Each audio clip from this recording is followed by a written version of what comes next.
This episode is brought to you by Pepsi Wild Cherry. Pepsi Wild Cherry is bursting with delicious cherry flavor and a sweet, crisp taste that gives you more to go wild for. Getting wild may look different these days, but whether it's opting for a solo Friday binge watch or a big night out, everyone can indulge in their wild side with Pepsi Wild Cherry. Also available in Zero Sugar. So grab a Pepsi Wild Cherry and get wild. Introducing Royal Caribbean's newest ship, Icon of the Seas, the ultimate family vacation. The ultimate 6 slides, 8 neighborhoods, 0 compromise vacation. The ultimate never done that, can't wait to do it vacation. The ultimate chillin' by a different pool every day of the week vacation. This is the Icon of Vacations. Icon of the Seas, arriving in 2024. Book today. Come seek the Royal Caribbean. Ships Registry, Bahamas. Support for this podcast comes from Frito-Lay and the 2023 Snack Bracket Championship. The Frito-Lay Snack Challenge is underway, and fans are voting on their favorite snacks to crown champion. We're talking about prime-time matchups between the best 64 snacks in the land. Will Ruffles Ridges reign supreme? Can Doritos defend their dynasty? Or will Smart Food use their smarts for a surprise upset? Only you can decide. Get in on all the action for a chance to win up to $1,000 or a year's worth of snacks. Let your snacks be heard. Just go to fritolaysnacket.sbnation.com to vote and enter for a chance to win. No purchase necessary. Sweepstakes ends April 3rd, 2023. Void where prohibited. Year's worth of snacks awarded in the form of 52 coupons, each good for 1 bag of chips. See official rules at fritolaysnacket.sbnation.com.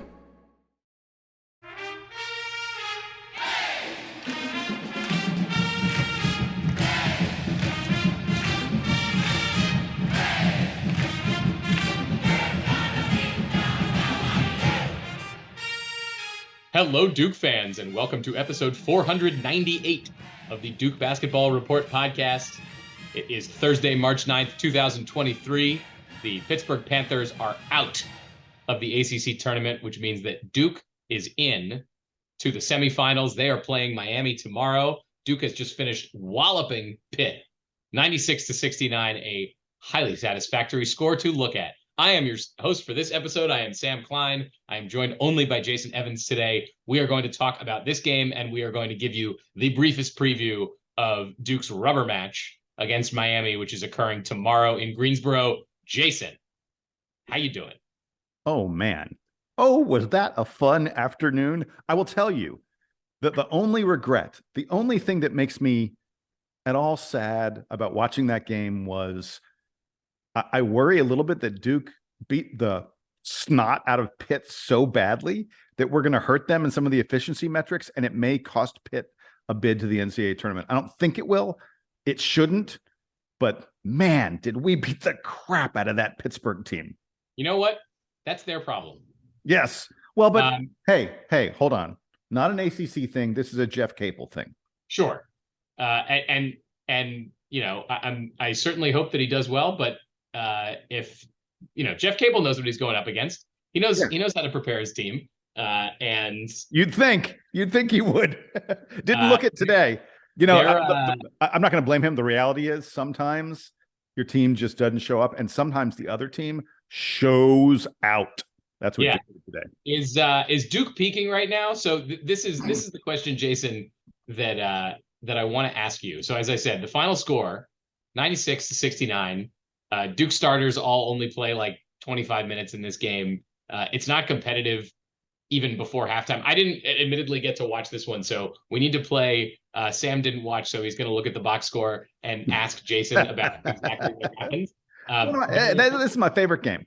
There are a couple things here that stand. Yeah, and usually it's effective. Yeah, I think I can glean enough to at least ask you the right questions. But before I ask you those questions, do you have any headlines? I pulled a few from the listeners that I liked. So feel free to share yours with me, and then I'll tell you the best ones we got. No, I actually didn't write one. I'm so used to the listeners having such great ones that I don't even try anymore. Fantastic. Let me share a few with you. Please. Literally just now as we started recording from William Carberg. And sir, if I'm saying your last name wrong, please send us an email because I'm not positive about that one. Total Duke dominance of Pitt allows 82 minutes of bench play.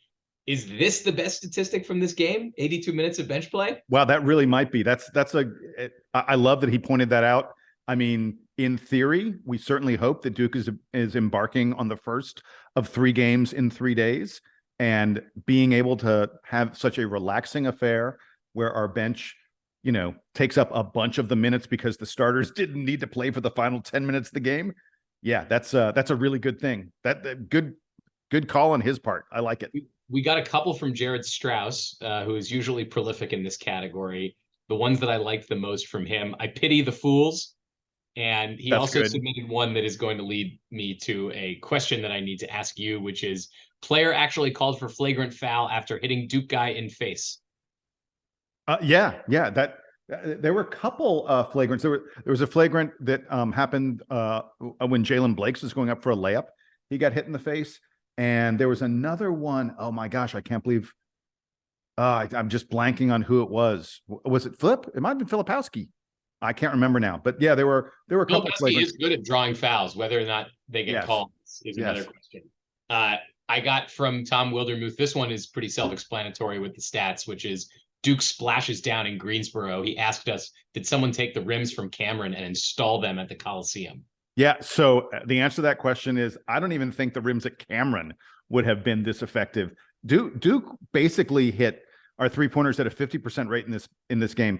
Jalen Blakes and Jaden Schutt late in the game ruined our 50% 3-point shooting. The two of them came in and missed a couple. Jaden Schutt especially was like double clutching a couple of his. Like, he would be there and he'd be like, should I take it? Yeah, I'll go ahead and take it. And at that point, once you're thinking about it, it's not smooth anymore. But those guys prevented Duke from hitting 50% of the game. But the regulars, the dudes who usually take 3-pointers, the guys who are regularly in the rotation, just drain 3-pointers at an absolutely ridiculous rate. Sam, to some extent, this is kind of the game. This is the Duke team that I think some of us sort of dreamed about. Like, oh, yeah, Tyreese Proctor is going to be a great 3-point shooter. And Kyle Filipowski is this, he can go inside and out. And we haven't necessarily seen that all year. Like, I think coming into this game, Flip was like 2 of his past, like 12 or something like that on 3-pointers. And then he rains down 4 out of 6 in this game, just absolutely nothing but the bottom of the net on most of them. So I'll take it. Yeah, you mentioned that between Schutt and Blakes, they went 0 for 4 collectively on a day when otherwise Duke goes 11 for 22. So there you go. Take those guys out, and you're right at 50%. Kyle Filipowski apparently was a beast from outside, and Derek Lively hit a 3. So like, that's how much of a laugher this is. Yeah. So the story of this game, to some extent, is Duke jumps out to a 12-0 lead. And then, Pitt tried to sort of keep it, I don't want to say close, but they kept it within some questionable kind of range. So then you come out at halftime and you're thinking, okay, maybe Pitt's going to, Pitt is a super experienced team. They're a club that has a lot of pride and knows that they need perhaps they need one more good showing to really cement their NCAA tournament bid. And you would think at halftime, with an experienced coach like Jeff Capel, that they're going to come out and really try to get really back into this contest. And Duke promptly has another 12-0 run to start the second half. Basically, it was game over. And that's the end of that 12-0 run was Derek Lively draining a 3-pointer. At that moment, so I was texting with some friends, and I said, could we maybe save some of this hot shooting for Miami? Maybe save a little bit of it for the next game. And my friend Kobe, a former roommate of mine at Duke, he said, Derek Lively just hit a 3. I now know that I'm in the Matrix. Well, Jason, the good thing about Duke using up all that good shooting, exactly to your point, is that the starters don't have to play the minutes, and Duke can empty the bench and let Christian Reeves run some offense and Jaden Schutt take a bunch of shots that he's not going to make, and let all the other guys get the rest so that they're a little bit more awake for tomorrow. Because guess what? Miami had a nail biter against Wake Forest. We'll come back and talk about that one. I have a couple more that I want to share with you, the headlines from this one, and then I need to ask you about a couple different Duke guys who put up some big numbers today. So both of these are related to coaching, and I'm sorry to share them given our shared affinity for Jeff Capel, but Chris Bynum submitted, "Sorry, Jeff, we must destroy you." And Jim Baumgartner said, "Warning, Coach of the Year votes may not translate to ACC tournament outcomes." So, you know what, Jim, it's tough, but it's totally fair, especially for the time that we spent harping on the ACC media for not giving Jon Scheyer any love this weekend when they voted on the Coach of the Year award. So, Jason, we need to move to the good. I'm going to do this box score style. I already mentioned that Kyle Filipowski has an enormous day, at least shooting. He's 4 for 6 from 3, and seems like nothing was stopping him on offense. Yeah, and Sam, you didn't get to see it, so you didn't get the panic, the absolute abject terror that all the rest of us felt. So Kyle Filipowski comes out and he hits his first 2 3-pointers, like literally on the first 2 possessions. You're like, oh, wow. This guy's feeling it. This is going to be something special. And then he promptly turns his ankle. And I'm telling you, he was on the ground for a while. And he went over to the bench and like he was putting no weight on it. And I was like, that's it. Season done. Flip has turned his ankle and it's going to take him 2 weeks to be himself again. And in 2 weeks, Duke probably is not going to be playing anymore if we don't have Flip. And then they start taping it up. And I was like, oh, wait, if they're like, it's one thing if they tape it up and put like ice on it. They were taping it up like he's going to go back in the game. And I went, wow, Flip's going back in the game. So he goes back in the game, promptly misses 2 3-pointers. Classic. Yeah. And then went, oh, wait, never mind. I can still do this. And just, he was raining 2s. He was raining 3s. He was hitting shots in the lane, making 3-point plays. He was absurdly good in this game. The only thing about Kyle Filipowski, and this is kind of crazy, he grabbed 0 rebounds. I noticed this. So it's like the weirdest thing. And I think part of it was someone pointed this out to me that he didn't get any of those offensive boards that he gets when he misses a shot inside and gets his own rebound. He didn't have a chance to do that because he hit all his shots. I noticed that the rebound numbers were not nearly as lopsided as I would anticipate, given that Duke was up by 30 midway through the second half. But it feels exactly to your point, like that is just Duke's hot shooting, right? They're almost 80% from 2. They're basically 50% from 3 in the part of the game that matters. So like, you can't get offensive rebounds if you don't miss your first shots. Yeah, and speaking of the shooting, so at the end of the first half, we were shooting 63% from the field. We had 12 assists on 17 made baskets and only 4 turnovers. Tyreese Proctor at halftime had 7 assists. The entire Pittsburgh team only had 5. And I was like, there's no way it can get better than this. And I was wrong. In the second half, it was even better than that. And like you said, Duke finishes hitting 78% of our 2-point field goals.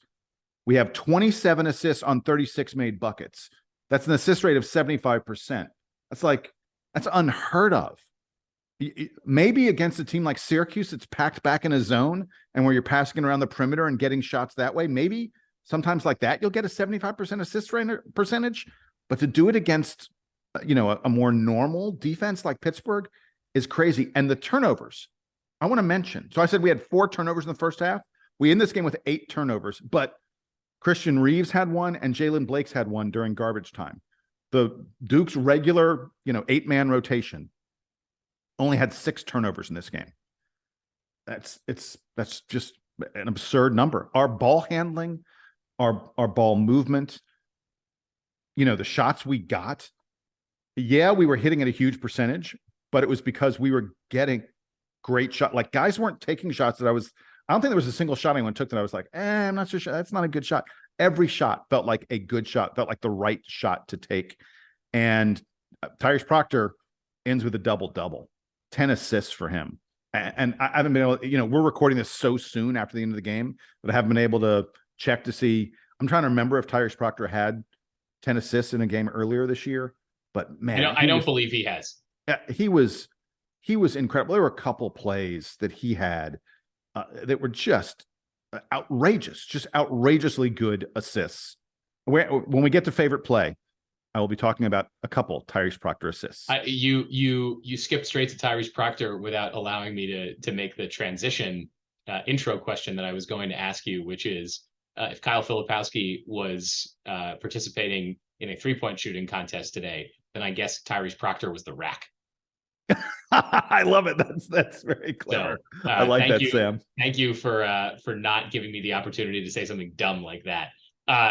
Yeah, what is it? What was Proctor doing, or what was he seeing today? Was it more driving, or was it more him sort of navigating from the perimeter and finding these open guys for 3-pointers? I imagine it's a lot of the 3-pointers that were being set up by him.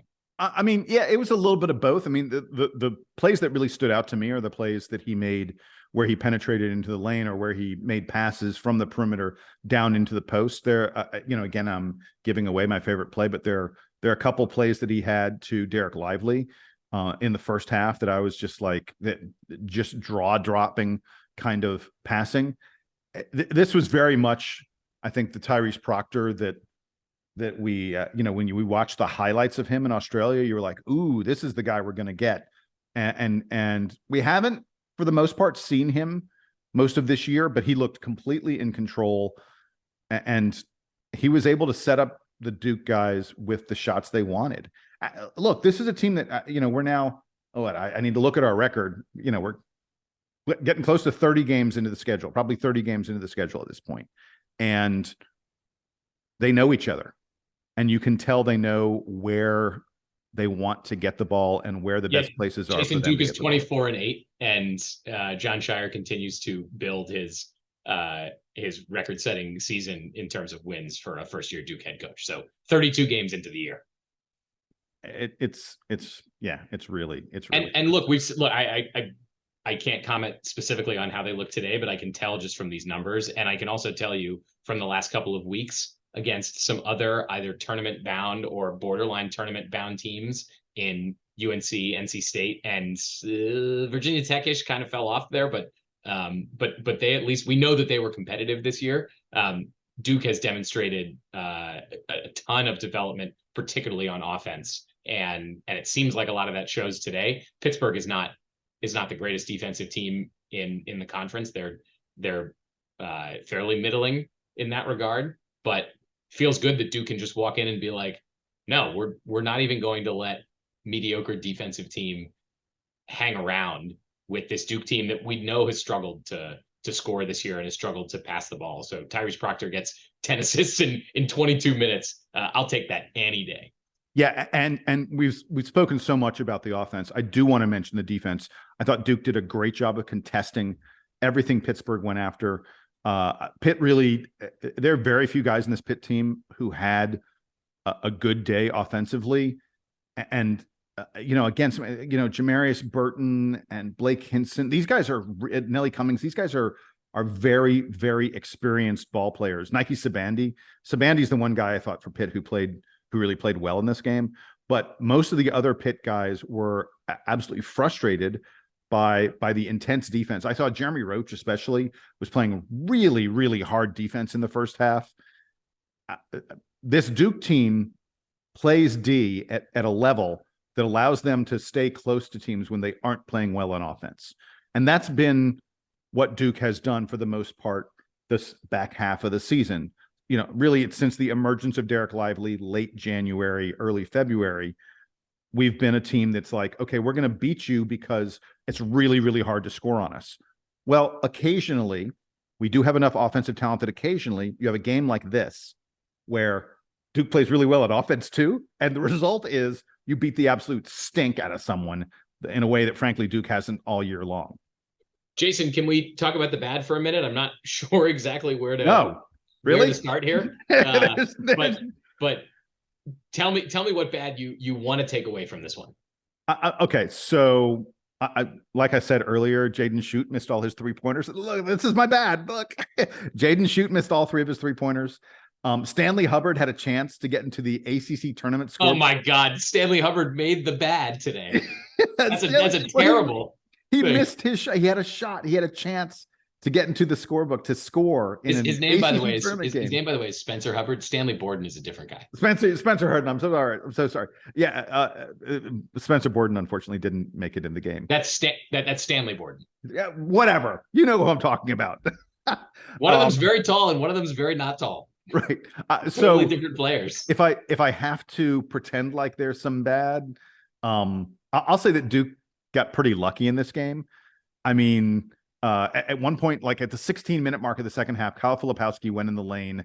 He got fouled and he banked in a runner as the shot clock was almost gone. And Flip like shrugged afterwards. He was like, I can't believe I made that shot. So it seems silly for this to be bad, but Duke did get extraordinarily lucky in this game. With about 14 minutes left in the game, there was a lob to Derek Lively where he got fouled and he sort of slapped at the ball with his hands and it managed to go in anyway.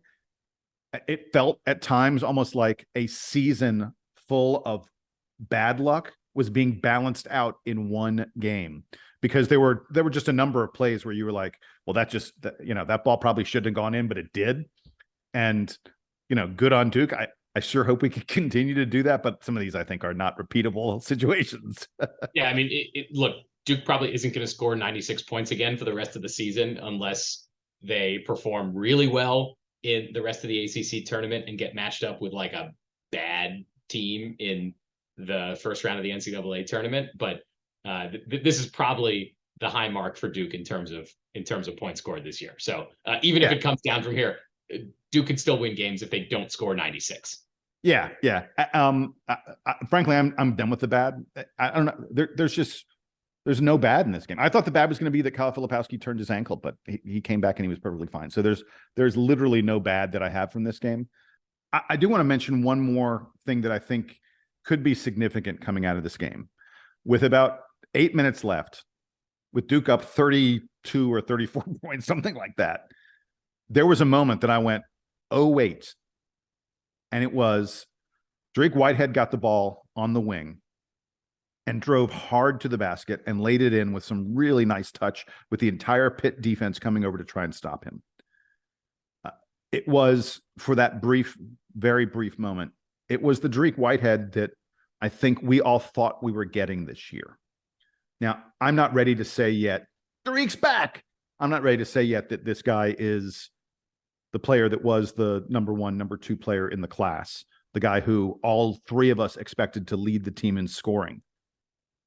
He's been hurt, and he has not been himself for the entire season. And most people, I was among them, were resigned that we were never this year.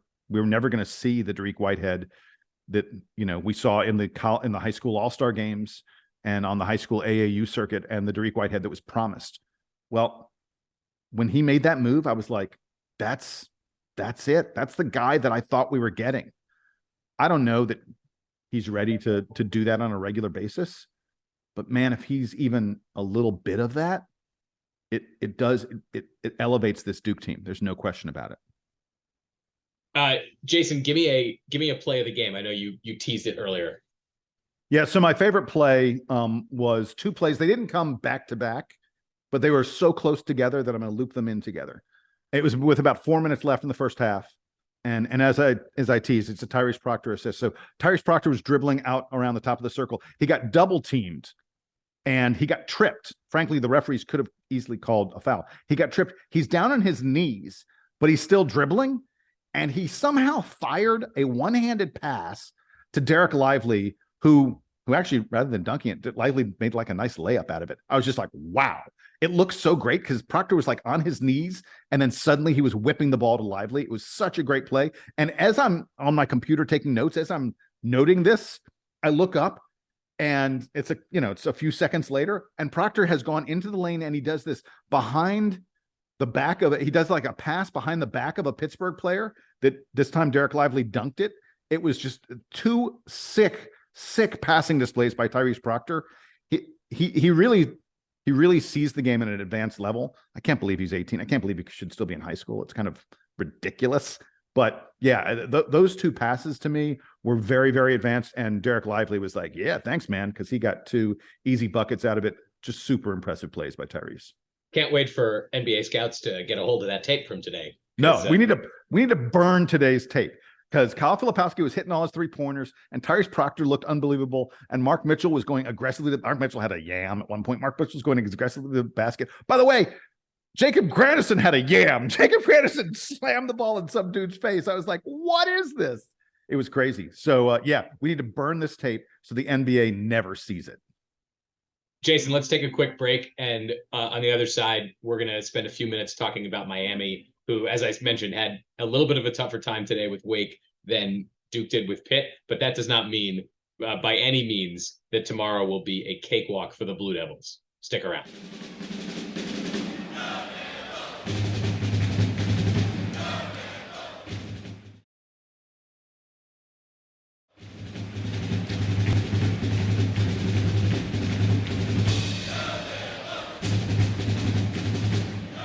We are back, and we are going to spend a quick few minutes previewing Duke's matchup tomorrow against Miami. I don't think any Blue Devil fans need us to linger on the most recent Duke-Miami game, which was one of Duke's last losses so far this season. And that was in Coral Gables. It was a bloodbath, I can tell you, because I was there. Today in Greensboro, Miami squeaks by Wake Forest 74-72, but with about 10 minutes left in this game, Miami was up by 18 points on Wake.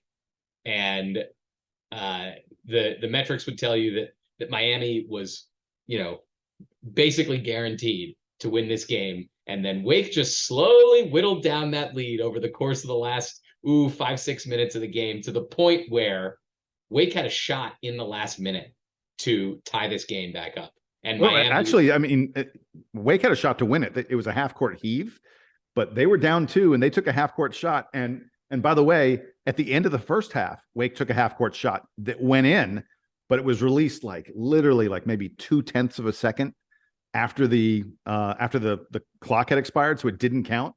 That's the difference in the game. The difference in the game was that shot didn't count. So this is another one that I unfortunately did not get to see. So Jason, what was Miami up to for the first 30 minutes of this game, and then what were they up to for the last 10?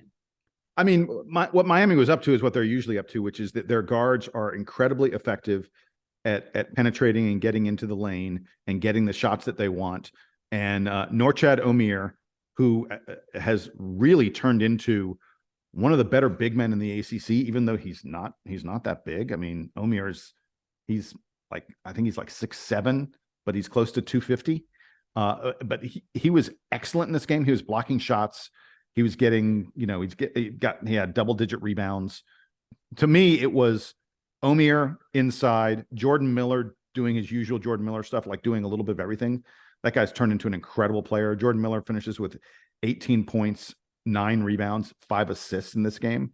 I mean, wow. And then Isaiah Wong just got whatever he wanted in the lane. He was able to drive into the lane and get his shot repeatedly. Isaiah Wong ends up hitting 6 out of 7 shots from 2-point range in this game.